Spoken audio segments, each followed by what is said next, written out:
시청자 여러분 안녕하십니까? 뉴스9 윤정호입니다.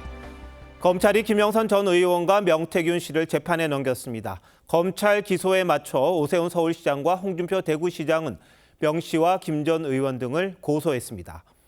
두 시장들은 그동안 명 씨가 여론조사를 조작해 도움을 줬다는 의혹에 대해 사실이 아니라는 입장만 밝혀왔습니다. 그런데 이제 법적 책임을 묻겠다고 나선 겁니다. 여러 의혹들에 대해 침묵했더니 사실처럼 여겨지는 데 대해 참고 있을 단계가 넘었다는 판단으로 보입니다. 먼저 곽승한 기자가 보도합니다. 오세훈 서울시장은 예정에 없던 기자회견을 열고 명태균 씨와 강혜경 씨 등을 고소하겠다고 밝혔습니다. 민주주의를 위협하는 사기 집단과 이를 확대 재생산하면서 진실을 왜곡하는 거짓 세력들에 대해서 단호히 법적 대응을 시작한다는 사실을. 고소고발 대상으로 김영선 전 의원과 더불어민주당 염태영 의원, 서용주 맥정치사회연구소 소장, 그리고 언론 매체인 뉴스타파와 뉴스토마토도 지목했습니다. 부정적인 이미지를 뒤집어 씌워서 정치적 타격을 주려는 것입니다. 일부 언론 또한 비판적인 검증 없이 이들의 허위 주장을 무분별하게. 오 시장은 2021년 서울시장 보궐선거 당시 명 씨의 여론조사를 전달받고 후원자로 알려진 김한정 씨가 비용 3,300만 원을 대납했다는 의혹을 받아왔습니다.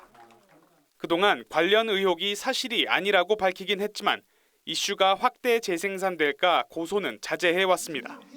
고소장은 저녁 6시쯤 서울중앙지검에 제출됐습니다. 측근을 통해 명 씨에게 여론조사를 의뢰했다는 의혹이 제기된 홍준표 대구시장도 SNS를 통해 법적 대응을 예고했습니다. 홍 시장은 캠프와 상관없이 명 씨가 개별적으로 의뢰를 받아 돈을 받은 사기 행각이라며 여론 조작으로 드러난 만큼 명 씨와 강 씨를 고소할 수밖에 없다고 밝혔습니다. TV조선 곽승한입니다. 공천 개입 의혹은 강혜경 씨가 공개한 명태균 씨의 여러 발언에서 비롯됐습니다. 그동안 오세훈, 홍준표 시장에 대해 어떤 의혹들이 제기됐고 당사자들은 뭘 하는지 주원진 기자가 정리했습니다. 강혜경 씨가 공개한 본인 계좌 내역입니다. 지난 2021년 5번에 걸쳐 3,300만 원이 입금됐습니다. 당시 오세훈, 안철수 서울시장 후보 단일화를 전후한 시기입니다. 강 씨는 당시 오세훈 캠프에 여론조사를 제공하고 후원자인 김한정 씨로부터 비용을 대신 받았다고 주장했습니다. 다 알고 계실 것 같은데 자꾸 모르시겠다고 꼬리 자르기 하시니까 조금 화가 납니다. 김 씨가 대표인 단체 이사들이 서울시 유관기관에 취업한 것도 논란이 됐습니다. 오 시장은 여론조사를 의뢰한 적도 받아본 적도 없다고 강하게 의혹을 부인했습니다. 당신이 들고 온 이 여론조사가 도대체 형식과 격식이 맞지 않는다. 얼굴을 붉히고 다시는 볼 수가 없는 만날 상황이 아닌 상태로 헤어졌다는 겁니다. 강 씨는 2022년 6월 대구시장 선거를 앞두고 홍준표 캠프 인사 2명의 의뢰로 8번 비공개 여론조사를 했다는 주장도 했습니다. 조사 샘플에 당원 전화번호가 있었다며 당원 명부 유출 의혹도 제기했습니다. 홍 시장은 명태균과 엮어보려고 온갖 짓을 다하지만 아무것도 연결된 것은 없다며 샅샅이 조사해보라고 했습니다. TV조선 주원진입니다. 검찰은 명태균 씨와 김영선 전 의원을 우선 정치자금법 위반 혐의로 재판에 넘겼습니다. 김건희 여사 공천 개입 의혹이나 여론조사 조작 혐의 등에 대해서는 보강 수사를 하고 나서 기소 여부를 검토할 걸로 보입니다. 명 씨 측은 자신이 받는 혐의를 인정할 수 없다며 특검을 요청했습니다. 하동원 기자의 보도입니다. 창원지검이 명태균 씨와 김영선 전 의원을 구속 상태로 재판에 넘겼습니다. 명 씨의 구속기한은 아직 이틀 남았지만 같은 혐의를 받는 김 전 의원의 구속기한이 오늘까지라 함께 기소한 겁니다. 명 씨와 김 전 의원은 지난 2022년 8월부터 지난해 11월까지 21대 보궐선거와 22대 총선 공천을 대가로 8천여만 원을 주고받은 혐의를 받고 있습니다. 검찰은 명 씨가 처남을 시켜 휴대전화 세대와 USB 메모리를 버리게 했다며 증거은의 교사 혐의도 추가 적용했습니다. 명 씨가 폐기를 지시했다는 휴대전화는 김건희 여사 통화한 이른바 황금폰으로 공천 개입 의혹의 열쇠로 꼽혔습니다. 검찰은 명 씨와 김 여사를 둘러싼 공천 개입 의혹과 지난 대선 당시 여론조사 조작, 창원 국가산업단지 이권 개입 등에 대해선 추가 수사에 기소 여부를 검토할 계획입니다. 구속소관 중인 명 씨는 변호인을 통해 모든 혐의를 부인하며 특검을 요구했습니다.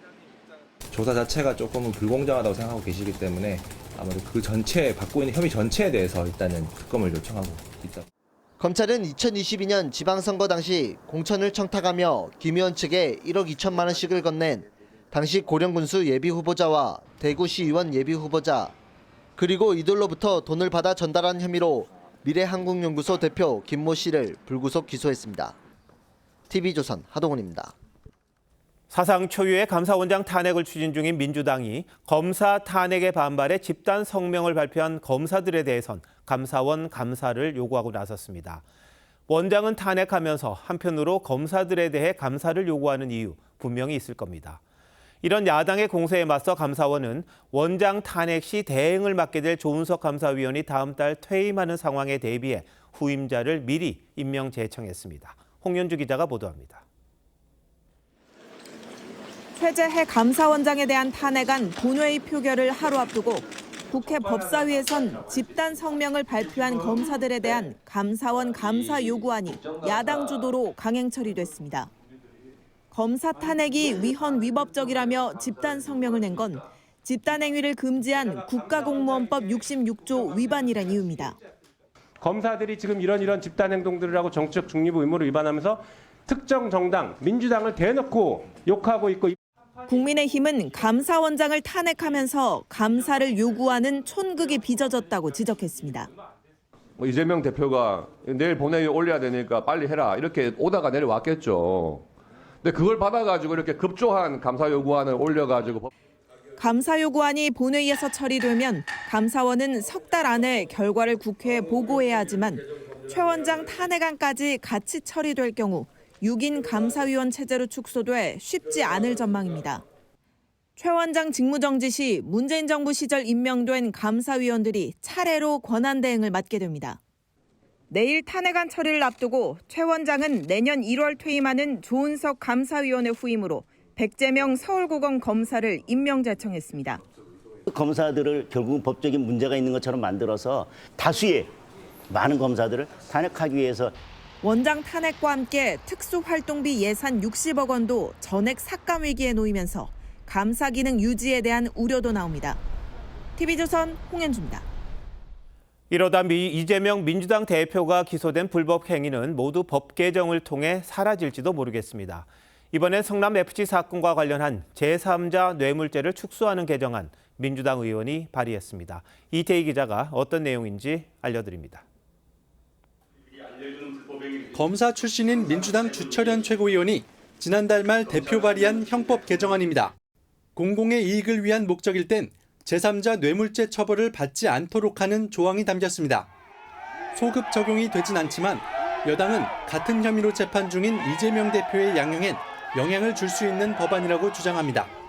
이 대표는 성남시장 시절 기업 청탁을 들어주는 대신 자신이 구단주로 있던 성남FC에 후원금을 내게 한 혐의로 기소돼 1심 재판을 받고 있습니다. 이 대표 측은 공공의 이익을 위한 행정이었다고 반박하고 있는데 성남FC의 노력으로 성남시 예산 절감의 효과가 분명하게 있었다. 이 말씀드립니다. 주 의원이 발의한 법안 취지와 논리가 같다는 겁니다. 한동훈 대표는 무죄를 받기 어려우니 죄 자체를 없애버리기로 작정했다고 지적했습니다. 허위사실 공표죄를 삭제하고 피선거권 박탈 기준을 상향하는 공직선거법 개정안과 수사검사의 재판 참여를 제한하는 법안 등 민주당 의원들의 이 대표 재판 관련 입법이 잇따르면서 여당은 돈 없는 입법 폭주라고 비판했습니다. 민주당 소속 국회의원님들, 당대표 한 사람 살리라고 국민께서 표를 주신 것은 아닙니다. 정신 차리십시오. 민주당은 이 대표 재판과 무관한 개별 의원들의 발의 법안이란 입장입니다. TV조선 이태희입니다. 헌법재판소가 이진숙 방송통신위원장에 대한 탄핵 심리를 열었습니다. 야당이 일방 처리했던 거죠. 헌재는 국회 측 변호사들을 상대로 2인 방통위 체제를 만들어 놓고 탄핵하는 게 정당하냐고 따져 물었다고 합니다. 유태영 기자가 보도합니다. 이진숙 방통위원장이 탄핵 심판을 받으러 헌법재판소에 출석합니다. 행정부 또 사법부의 권한을 마비시켜서 입법부 다수당이 모든 권력을 독점하려고. 재판부는 탄핵 소추를 한 국회를 질타했습니다. 국회가 위원을 추천하지 않아 2인 체제 방통위를 만든 책임이 있다는 겁니다. 책임이 있는 당사자가 상대방의 잘못만을 들어 파면을 청구하는 것이 상당하나요? 이런 상황에서 이 위원장이 공영방송 이사진을 선임한 것이 파면할 정도의 위헌적 행동인지도 따졌습니다. 헌재는 지난달 첫 공개 변론에서도 정청래 국회 법사위원장에게 6인 체제 헌재를 만든 책임을 지적한 바 있습니다. 국회의 뜻은 헌법재판소는 일을 하지 말라는 건가요? 다만 헌재는 이 위원장에게도 2인 방통위 체제는 절차적 위법성이 제기될 수 있다고 지적했습니다. 이 위원장은 적법하게 회의를 소집했다며 직무정지가 길어지면 KBS와 MBC의 재승인이 미뤄져 무허가 불법 방송이 될 것이라고 했습니다. TV조선 류태영입니다. 민주당은 4조 원 넘게 삭감한 예산안을 강행 처리하고선 곧바로 적극 재정을 강조하고 있습니다. 오늘도 협상에 임할 준비가 돼 있다며 정부 여당을 향해 증액안을 제시하라는데 이럴 거면 왜 굳이 감액안을 먼저 통과시킨 건지요? 원하는 예산을 확보하기 위해 합의 통과 관행을 무너뜨렸다는 지적, 피하긴 어렵습니다. 전정원 기자입니다. 감액안 단독 처리에 대한 사과 없인 협상도 없다는 여당을 향해 민주당은 적반하장이라고 반박했습니다. 다만 증액 예산안을 만들어 오면 협상하겠다고 여지를 열었습니다. 얼토당토하는 소리 그만하고 민생과 경제 회생을 위한 증액 예산안부터 만들어서 갖고 오기를 바랍니다.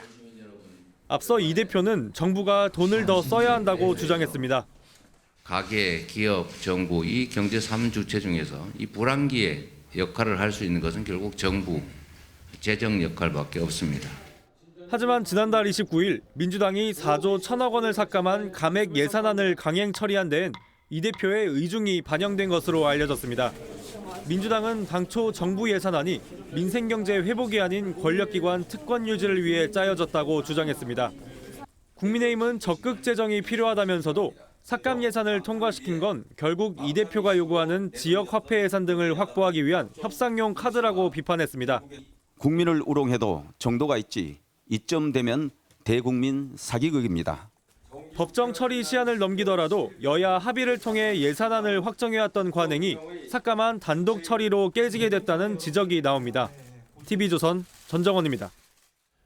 야당이 삭감한 예산안을 단독으로 처리하면서 야당 의원들도 동의했던 예산 증액이 무산될 위기에 처했습니다.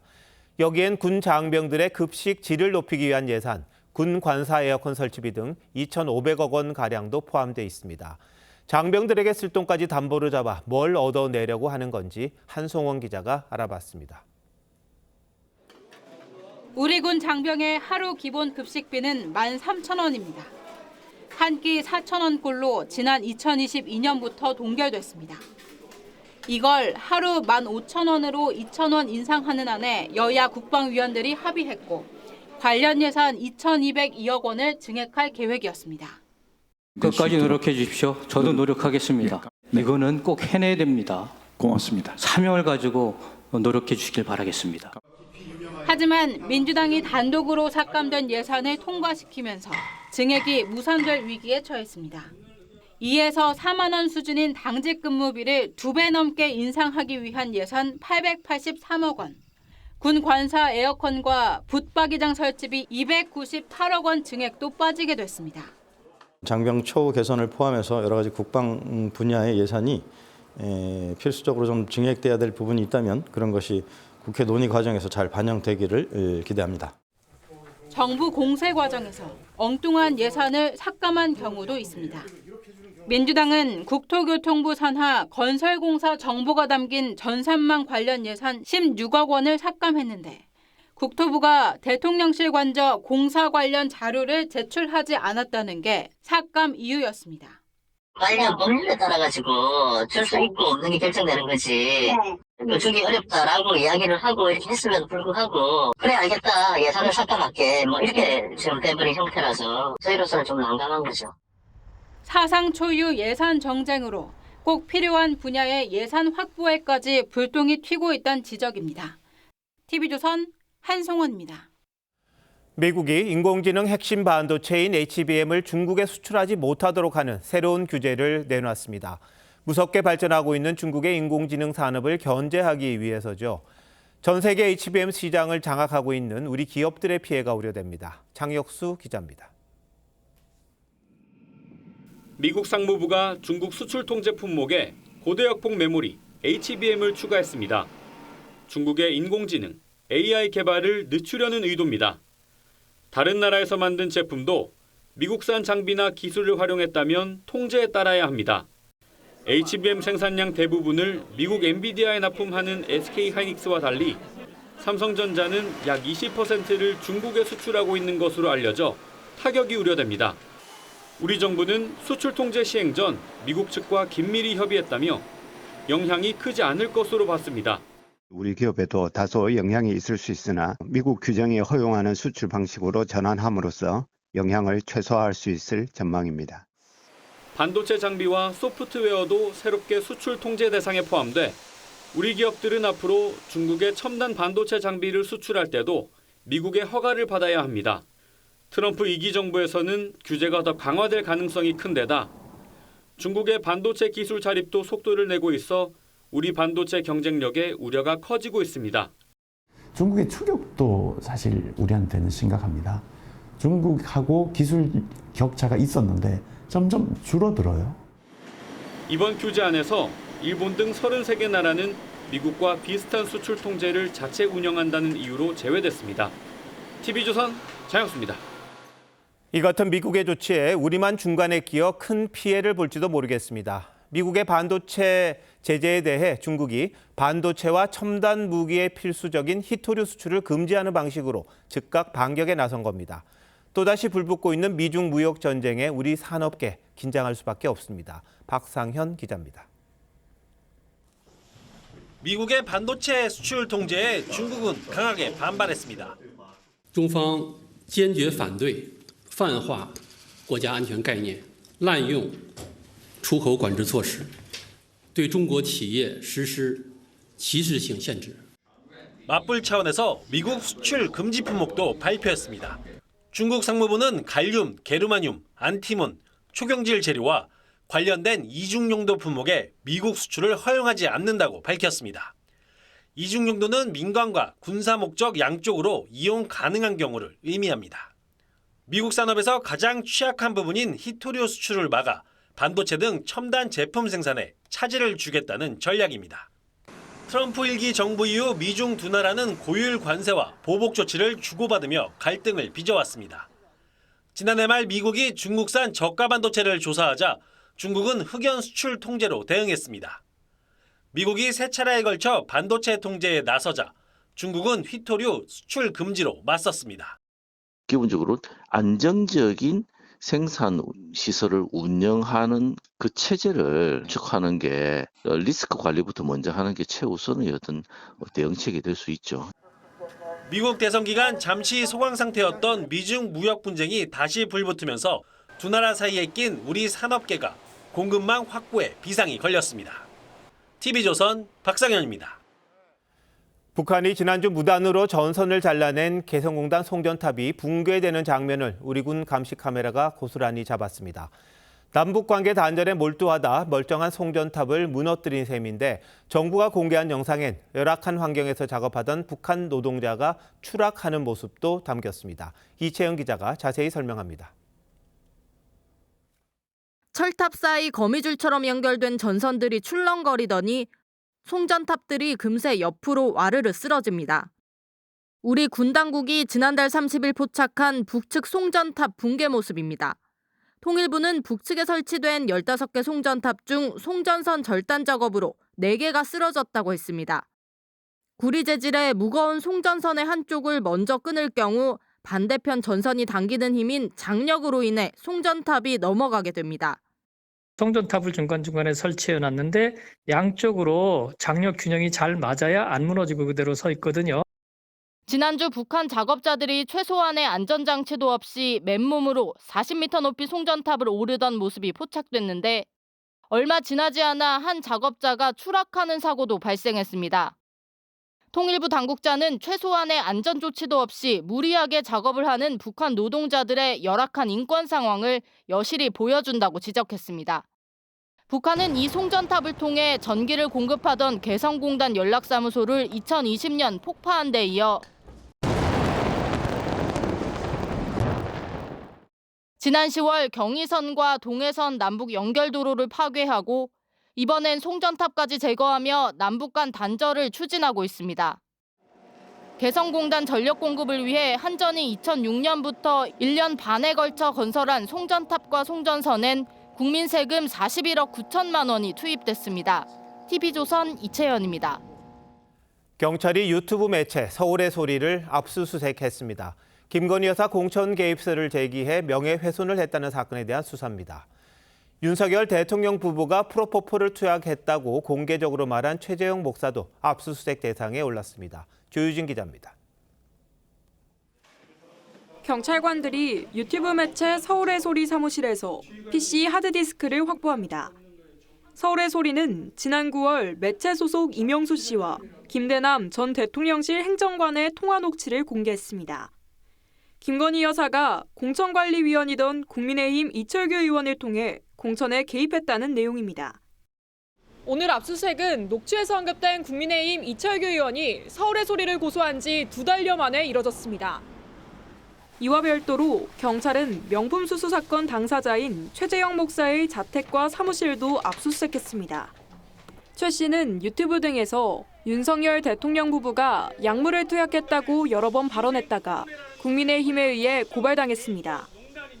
대통령과 영부인 두 부부가 프로포폴을 만든다고 하는 제보를 제가 영상물 제보를 받아서 확인이 돼서 서울의 소리는 추가 보도를 막기 위한 압박용이라고 했고 겁주기용 압수수색이다. 저는 이렇게 볼 수밖에 없다는 겁니다. 최 씨 압수수색에 변호사로 참관한 송영길 소나무당 대표는 권력자를 비판하면 정광석화처럼 압수수색한다고 했습니다. 하지만 경찰은 허위사실 유포와 명예훼손 혐의로 서울의 소리와 최 씨에 대한 강제 수사에 착수한 겁니다. TV조선 조유진입니다. 경남 통영의 한 내리막길에서 15톤 화물차가 신호 대기 중이던 차량 10세대를 그대로 덮쳤습니다. 경찰은 과적 때문에 사고가 났을 가능성을 조사하고 있습니다. 이성진 기자가 취재했습니다. 굽은 내리막길을 내려오는 덤프트럭이 중앙분리대 쪽으로 방향을 틀더니 신호 대기하고 있는 차량들을 1차로부터 쓸듯이 잇따라 들이박습니다. 사고 충격으로 3차로에 있던 승용차 한 대는 수십 미터 앞으로 튕겨 나갑니다. 쾅쾅쾅쾅쾅 그런 식으로 계속 박더라고요. 박더만은 이제 마지막에는 저기 한 차를 끌고 가쪽으로 가더만은 이 사고로 차량 13대가 부서지고 19명이 다쳤습니다. 화물차 운전자는 제동장치가 고장나 중앙분리대를 들이받고 차를 멈추려 했다고 경찰에 진술했습니다. 하지만 1차로 쪽에 철제 중앙분리대가 아닌 탄력봉이 나타나 급히 방향을 틀었다고 설명했습니다. 경찰은 운전자 진술과 달리 제동장치에 이상은 없었다고 밝혔습니다.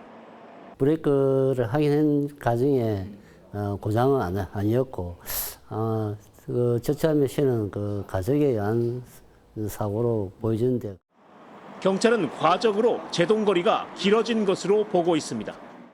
오후 4시쯤에는 제주 서귀포시 남원읍 서성로 2차선 도로에서 승합차와 1톤 트럭이 충돌했습니다. 이 사고로 승합차 탑승자 6명 가운데 4명이 심정지 상태로 구조돼 병원으로 이송됐습니다. TV조선 이성진입니다. 해외여행 갈 때 인천공항 주차장에 차를 대면 하루 10,000원 정도 듭니다. 이 주차비를 아끼겠다고 공항 주변 주택가 무료 주차장에 차를 대는 여행객들이 많습니다. 한 달 넘게 차를 세워두는 경우도 있다고 하는데 주민들의 불만이 큽니다. 신유만 기자가 취재했습니다. 공항철도 운서역에서 걸어서 15분 거리에 있는 무료 공영 주차장입니다. 평일 낮에도 자리가 없습니다. 주변에 두 곳을 더 둘러봤습니다. 역시 모두 만차입니다. 차를 놓고 어디 가는지 물어봤습니다. 그 혹시 공항 이용하러 가는 길이세요? 뭐 며칠이나 좀 이용하실 계획이신지. 3일. 주택 밀집 지역의 주차난 해소를 위해 인천경제자유구역청이 조성한 무료 주차장이 인천공항 여행객들의 차지가 됐습니다. 거의 90% 이상은 공항 이용객들이죠. 기본 일주일 이상이죠. 한 달 이상 된 차도 한두 번 본 것 같은데요. 인터넷엔 이런 곳에 공짜로 차를 대고 출국하는 방법까지 공유될 정도입니다. 반면 하루 주차요금 10,000원을 받는 유료 공영 주차장은 빈자리를 쉽게 찾을 수 있습니다. 인천공항 주차장도 하루 주차비가 9,000원 꼴입니다. 여행객 주차로 불편을 겪는 주민들은 유료화 등 대책 마련을 호소하고 있습니다. 말월세도 없이 그냥 대놓고 그냥 달아나게 주차할 수도 없고 공영주차장이라니까 아무나 대도 된다는 얘기죠. 인천경제청은 주민들의 의견을 청취해 방안을 마련하겠다고 밝혔습니다. TV조선 신유만입니다. 식당에서 물수건 사용하신 적 있으시죠? 이런 물수건을 재사용 처리하는 과정에서 세척을 제대로 안 한 업체들이 적발됐습니다. 물수건에서 세균이 기준치의 1,500배나 검출되기도 했습니다. 고승현 기자입니다. 한 직원이 맨손으로 물수건 더미를 컨베이어 벨트 위로 쏟아내고 물수건 더미는 통 안으로 들어갑니다. 직원은 그렇게 세탁이 끝난 수건들을 다시 포장합니다. 서울시 민생사법경찰국은 지난 8월부터 10월까지 위생 물수건 처리업체 17곳에 대한 현장 단속을 벌여 이곳을 포함해 7곳을 적발했습니다. 적발된 업체에선 형광증백제나 세균수가 초과 검출됐는데 기준치보다 무려 1,500배까지 세균이 나온 곳도 있었습니다. 한 음식점에 쌓여있는 물수건을 직접 확인해봤습니다. 이렇게 자외선 램프를 쬐었을 때 파란색을 띠는 게 형광증백제입니다. 형광증백제는 물수건을 더 하얗게 보이게 하지만 아토피 등을 유발해 몸에는 해로운 화학 물질입니다. 되게 깨끗한 줄 알았는데 이제 좀 이렇게 많이 좀 청결이 안 좋다고 해가지고 사용을 계속해도 되나? 세척을 제대로 했느냐, 세제나 소독약은 완전히 다 헹궈냈느냐, 물수건의 세척 과정에 대한 관심이 더 필요한 거예요. 이번 단속에서 적발된 7개 업체 관계자는 경찰에 입건돼 수사를 받을 예정입니다. TV조선 고승현입니다. 지난해 치러진 의사 국가시험 실기 문제가 유출된 정황이 드러나 경찰이 수사에 나섰습니다. 경찰은 문제를 미리 받아보고 시험을 치른 의대생이 400명이 넘고 이 중 대부분이 합격한 걸로 보고 있습니다. 수사 결과에 따라 새내기 의사 400여 명의 의사 면허가 취소되는 사태가 올 수도 있습니다. 이나라 기자가 보도합니다. 2024년도 의사 국가시험 실기시험은 지난해 9월부터 40일 동안 진행됐습니다. 하루에 60명에서 90명씩 순차적으로 실기시험을 치렀습니다. 그런데 경상국립대 의대생 6명이 먼저 시험 본 사람들의 기억을 되살려 실기 문제를 유출한 정황이 드러났습니다. SNS 등에서 실기 문제를 받아본 사람은 부산, 경남 지역 의대생 400여 명으로 지난해 전체 응시자의 12%에 이릅니다. 경찰은 문제 유출자는 검찰에 넘겼고 문제를 받아본 의사들 400여 명도 수사하고 있습니다. 이들이 재판에 넘겨져 금고형 이상이 확정되면 의사 면허가 취소됩니다. 부정행위라는 게 확정이 되면 합격 취소에 관한 절차가 아마 진행이 돼야 될 것 같고요. 실기 문제는 문제은행식으로 출제되기 때문에 전에 나온 문제를 안다고 해서 바로 합격이 보장되진 않습니다. 하지만 공정성 확보를 위해 현행 의사국시 실기시험 방식에 대한 검토가 필요하다는 지적이 나옵니다. TV조선 이나라입니다. 현장에 복귀한 의사들을 겨냥해 작성된 의료계 블랙리스트 사건에 대해 경찰이 수사하고 있는데요. 이번엔 병원에 취직했다는 이유만으로 한 20대 의사가 의사 커뮤니티에서 괴롭힘을 당한 것으로 알려졌습니다. 복지부가 경찰에 수사 의뢰했습니다. 임서인 기자입니다. 의사 A씨가 온라인에 올린 폭로글입니다.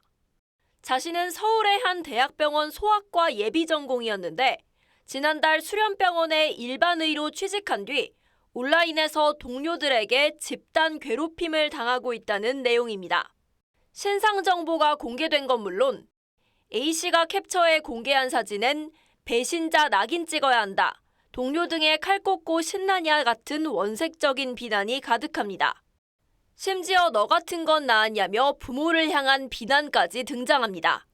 복귀한 전공의들을 부역자 혹은 감귤이라 부르며 낙인도 찍습니다.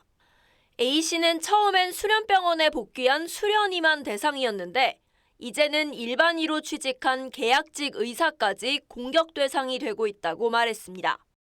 A씨는 경찰에 고소장을 제출하고 국민동의청원 홈페이지에도 조사를 요청했습니다. 보건복지부도 해당 게시글에 대해 경찰에 수사를 의뢰했습니다. 현장에 일하다가 어려움을 겪는 경우가 있으면 전공의들 관련해서 피해 신고 접수를 저희가 받고 있고요. 내일부터 내년도 상반기 전공의 모집이 시작되면 복귀 의사들을 향한 이 같은 집단 괴롭힘은 더욱 기승을 부릴 수 있다는 우려가 나옵니다. TV조선 임서인입니다. 최근 폐렴이나 백일해 같은 호흡기 감염병이 크게 유행하고 있는데요. 또 다른 호흡기 감염병, 코로나도 유행할 가능성이 있는데 올해 코로나 백신 접종률은 독감의 절반 수준이라고 합니다. 올겨울 고령층을 중심으로 확산하는 건 아닌지 우려가 나오고 있습니다. 황민지 기자입니다. 서울의 한 종합병원 내과 대기실이 사람들로 북적입니다.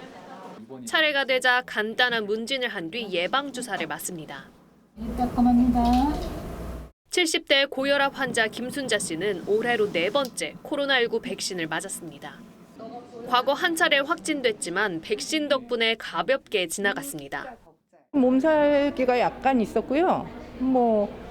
하루 정도 타이레놀 한 번 먹고 괜찮아졌어요. 특히 올해는 백일해와 마이코플라즈마 폐렴 등 호흡기 감염병이 유행하고 있어 독감과 코로나도 재유행 위험이 높은 상황입니다.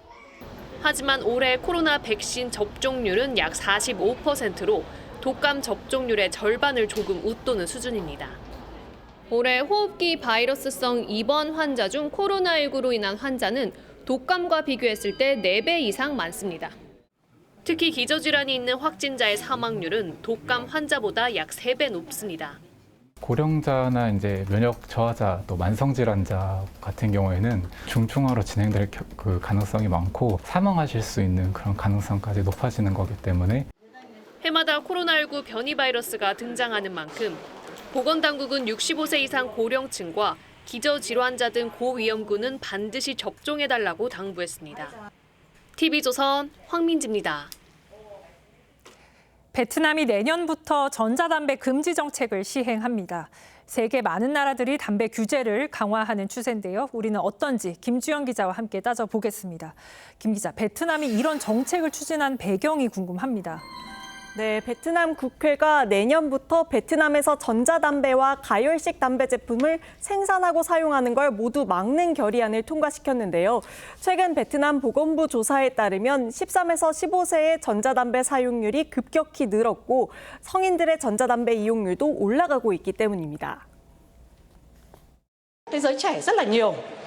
Trên cái cơ sở mà liên quan tới những cái tác hại của thuốc lá điện tử.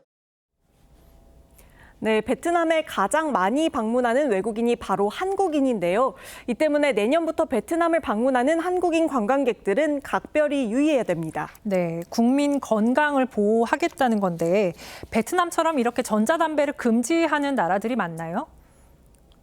네, 싱가포르는 전자담배 판매와 사용을 완전히 금지하고 있는데 적발되면 징역형도 가능하고요. 대마가 합법인 태국도 전자담배는 반입과 소지도 금지하고 있는데 위반하면 2천만 원 가까운 벌금을 물어야 합니다. 대만은 전자담배 제조를 금지하고 있는데 위반하면 최대 21억 5천만 원의 벌금을 물립니다. 이 밖에도 홍콩 등 40여 개 국가가 전자담배를 금지하고 있습니다. 네, 각국의 일반 담배에 대한 규제도 궁금한데요. 네, 대표적으로 영국 하원이 지난달에 만 15세, 그러니까 2009년생부터는 아예 담배를 평생 살 수 없도록 하는 법안을 1차 통과시켰습니다. 이 법이 상원까지 통과하면 영국엔 담배 없는 세대가 탄생합니다. 멕시코는 지난해 실내부터 공원, 해변을 포함해 모든 공공장소에서 흡연을 금지했는데요.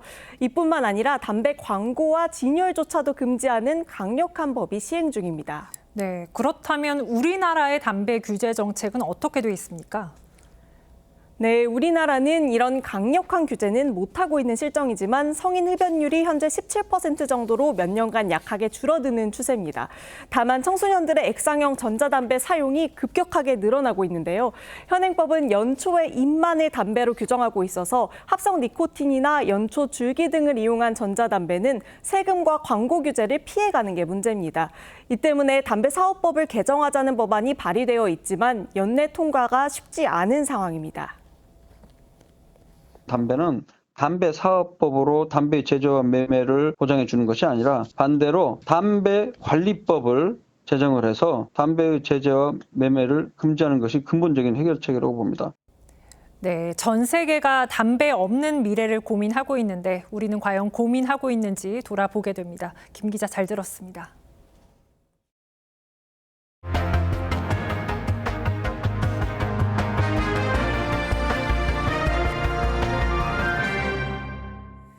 이른바 사설 정보지가 하나 돌면 대기업이라도 주가가 크게 흔들리는 일이 벌어지고 있습니다. 최근엔 유동성 위기설에 진땀을 흘린 롯데그룹 사례가 있었는데요. 특히나 요새 더 주식시장이 민감하게 반응한다고 하는데 그 이유를 김창섭 기자가 취재했습니다. 지난달 18일 롯데케미칼을 비롯해 롯데그룹 주가가 동반 추락하면서 하루 만에 시가총액 6천억 원이 공중분해됐습니다. 주가 급락의 진앙지는 롯데그룹이 유동성 위기에 빠졌다는 이른바 찌라시였습니다. 허위 정보 작성 및 유포자에 대해 신용훼손 혐의로 경찰에 수사를 의뢰했습니다. 찌라시 하나에 휘둘린 대기업은 롯데뿐만이 아닙니다. 지난 6월엔 정몽구 현대차그룹 명예회장 사망설이 유포됐고 삼성전자는 공장에 중대결함이 생겼다는 뜬소문에 주가가 급락했습니다. 상장사의 풍문 보도 해명 공시는 갈수록 증가 추세로 올해 들어서만 280건 넘게 공시되며 역대 최다를 기록했습니다. 우선 유튜브 등 자극적인 내용을 다루는 채널이 많아진 게 원인으로 꼽힙니다. 하지만 근본 원인은 우리 기업의 성장 동력이 꺼져가고 있기 때문이란 지적이 많습니다. 증시 기초 체력이 떨어지다 보니 작은 뉴스에도 투자자들이 민감하게 반응한다는 겁니다. 수출과 미래 실적에 대한 확신이 줄어들었다는 투자자들이 좀 집중할 수 있는 영역이 이슈와 루머에 따른 테마 중심의 트레이딩이기 때문에 정부가 추진하는 밸류업 프로그램도 주주 배당 확대보다는 기업의 성장성을 키우는 쪽으로 전환해야 한다는 목소리도 나오고 있습니다. TV조선 김창섭입니다. 민주당이 주말마다 장외 집회를 열고 있는데 국민의힘도 세를 과시하기로 했습니다. 감사원장 등에 대한 탄핵 소추안 표결 전에 국회의사당 앞에서 대규모 규탄 대회를 열기로 한 겁니다. 수적 우위를 내세운 야당에 맞서기 위해 모처럼 한 목소리를 내는 거죠. 그런데 김 여사 특검법 재표결 방식을 놓고는 또 신경전이 벌어졌습니다. 장윤정 기자입니다. 국민의힘 서범수 사무총장이 낸 공문입니다.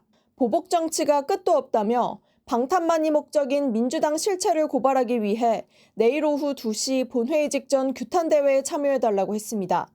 현역 의원들은 30명씩 동원해달란 주문도 담았는데 2,000명 규모가 모일 것으로 예상하고 있습니다. 거대 야당의 각종 무리수가 결국에는 이재명 대표와 민주당의 부메랑이 되어 국민들의 엄중한 심판이 내려질 것임을 명심하시기 바랍니다.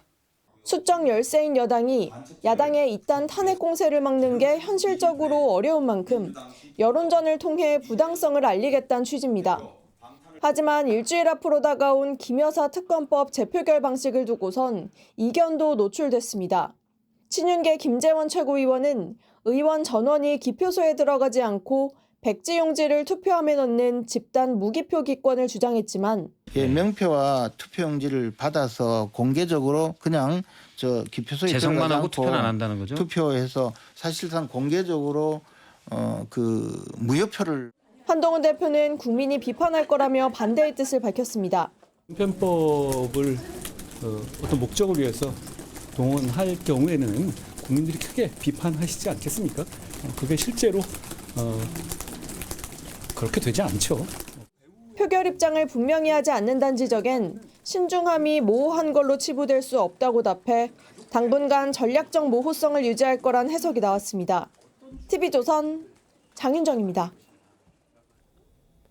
중국 등 외국 국적 스파이 등도 간첩죄를 적용해 처벌해야 한다는 여론이 커지면서 간첩법 개정안이 지난달 법사위 소위의 문턱을 넘었습니다.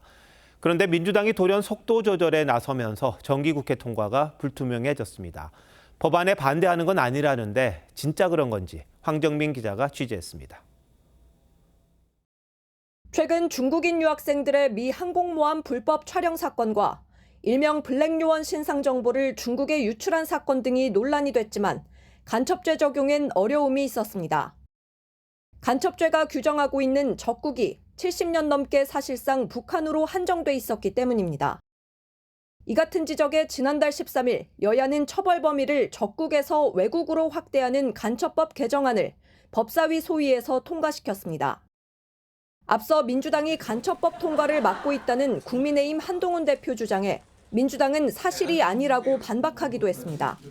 외국도 간첩죄를 적용할 수 있어야 한다라 발언하는 등 법 개정에 앞장선 것은 민주당 의원들입니다. 하지만 돌연 기류가 달라졌습니다. 반대하는 건 아니라면서도 수사기관에 의한 인권 침해 소지가 있다며 신중해야 한다는 겁니다. 법을 악용할 가능성에 대한 충분한 검토가 필요하지 않나? 그걸 막는 장치가 필요하다. 국민의힘은 민주당이 민변 등의 눈치를 보느라 국익을 포기했다고 비판했습니다. 민노총, 민변 같은 진영의 눈치를 본 거라고밖에 저는 생각하기 어렵습니다. 민주당 원내지도부 한 관계자는 여러 시민단체로부터 재논의해야 한다는 문제 제기가 있었다고 했습니다. 국방부는 기밀 유출에 대한 엄중 처벌을 위해 법보완의 필요성을 거듭 강조했습니다. 하지만 다수당인 민주당의 태도가 바뀌지 않을 경우 간첩법 개정안의 정기국회 통과는 무산될 가능성이 높다는 전망이 나옵니다. TV조선 황정민입니다.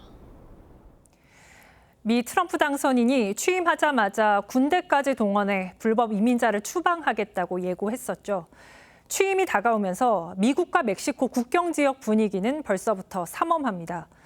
미국은 10m 높이의 국경 장벽 위로 드론을 띄우면서 봉쇄를 강화하고 있습니다. 이태영 특파원이 국경 현장을 취재했습니다. 멕시코 국경과 맞닿은 미국 캘리포니아 샌 이시드로입니다.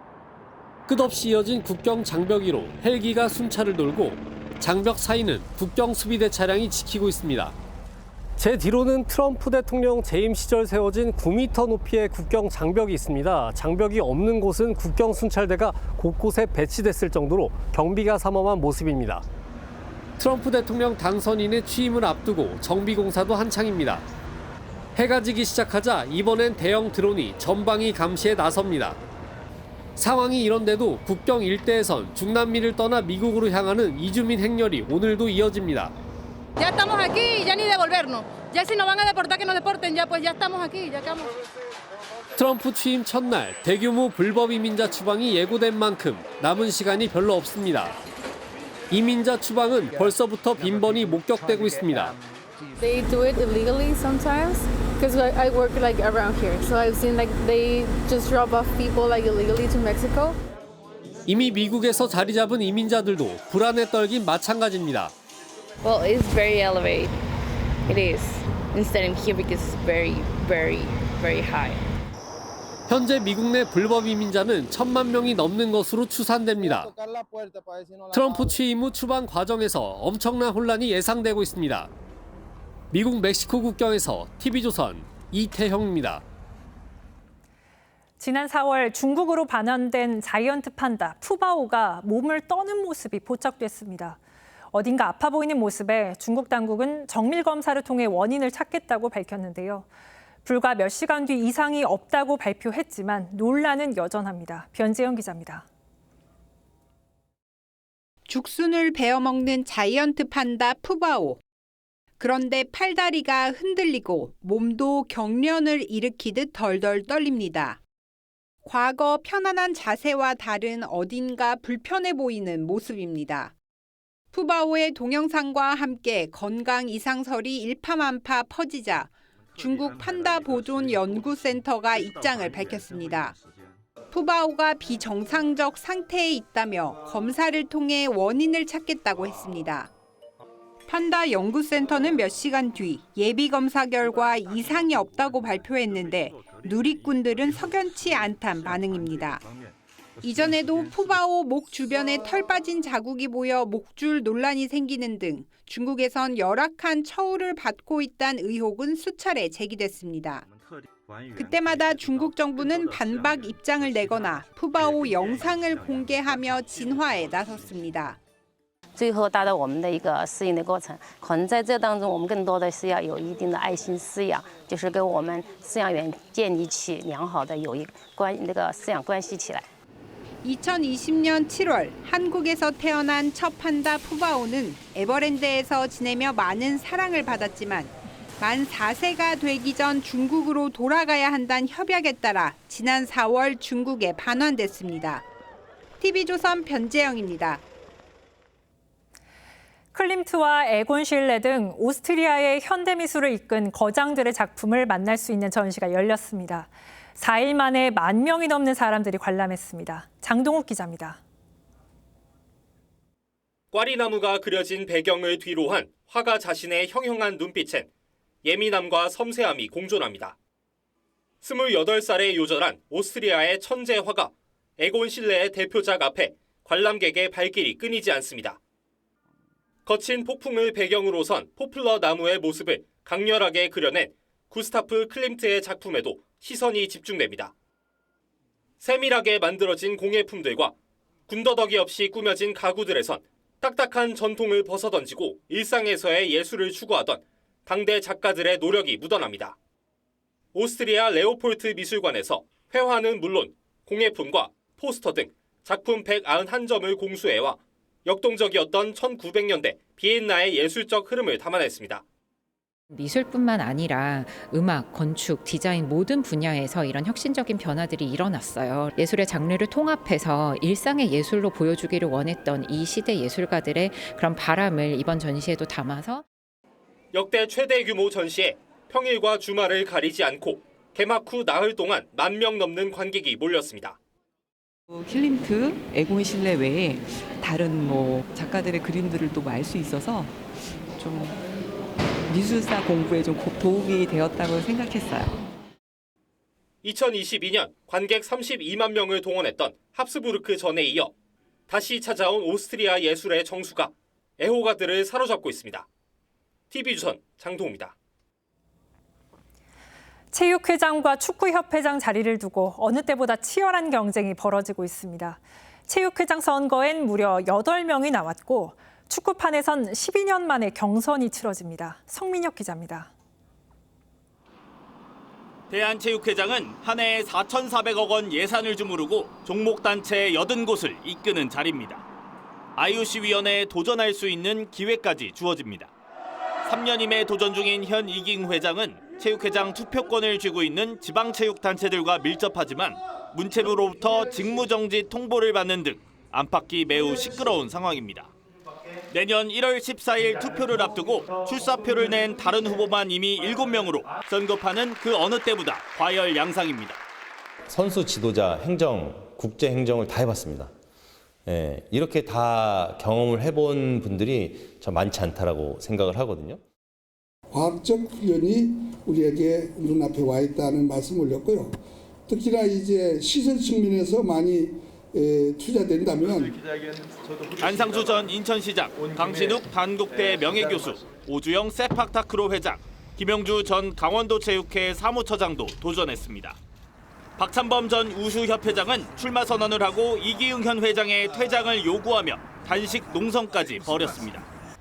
축구판은 내년 1월 8일 선거를 앞두고 12년 만에 복수의 후보가 나왔습니다. 30년 현대가의 집권을 끝내겠다는 허정무 전 대전 이사장에 이어 신문선 명지대 교수도 오늘 도전장을 냈습니다. 또 축구인도 광고 영업을 해서 한국 축구의 영업 매출을 늘릴 수 있다는 것을 4연임 도전 의사를 밝힌 현 정몽규 회장이 이끄는 축구협회 연간 예산은 1,900억 원에 이릅니다. 체육계가 그 어느 때보다 뜨거운 겨울을 보내고 있습니다. TV조선 성력입니다.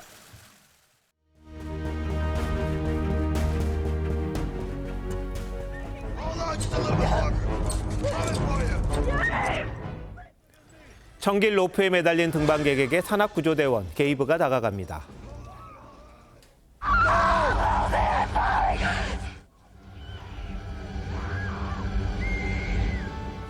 죄책감에 시달리던 게이브와 여자친구가 악당들한테 쫓깁니다. 벼랑에서 로프를 놓친 여자친구 손을 겨우 붙잡습니다. 돌아온 탑건이 젊은 팀원들을 이끌고 목숨을 건 작전에 나섭니다.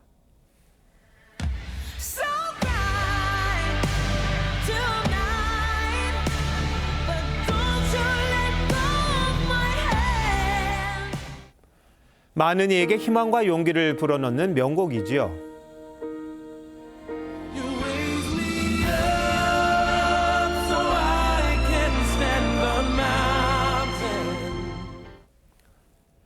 열흘 전쯤 통영 사는 가장 김철욱 씨가 서울 부모님을 뵈러 왔습니다. 한강변에서 거북이 잡던 꿈을 꾸다 깼습니다. 이끌리듯 동호대교로 나간 새벽 4시 어둠 속에서 누군가 난간을 넘어 매달렸습니다. 얼른 두 손을 붙잡아 끌어올렸습니다.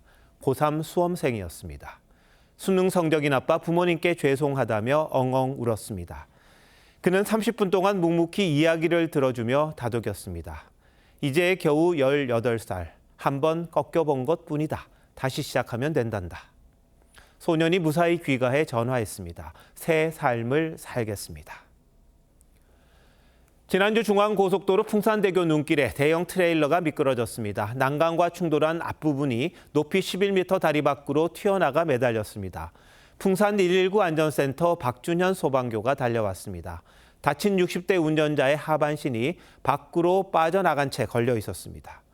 로프로 운전자 팔을 감아 대원 2명과 연결하고 나서 운전자와 두 손을 맞잡아 버텼습니다. 차체 일부가 아래로 떨어졌습니다. 몸이 밀려 내려가자 운전자가 비명을 질렀습니다. 그때마다 손을 더 굳게 붙잡았습니다. 45분간의 사투 끝에 본대가 도착해서 운전자를 구조했죠. 나라가 벼랑에 매달린 신세인데 여당은 게시판 싸움질에 빠져 쇄신의 기회를 허송하고 있습니다. 야당은 마치 나라를 더 가라앉히지 못해 안달이라도 난 듯 국정을 흔들어댑니다. 그래도 두 손 든든히 붙잡아주는 이웃들이 힘이요, 희망입니다. 12월 3일 앵커 칼럼 오늘 그대 있음에였습니다.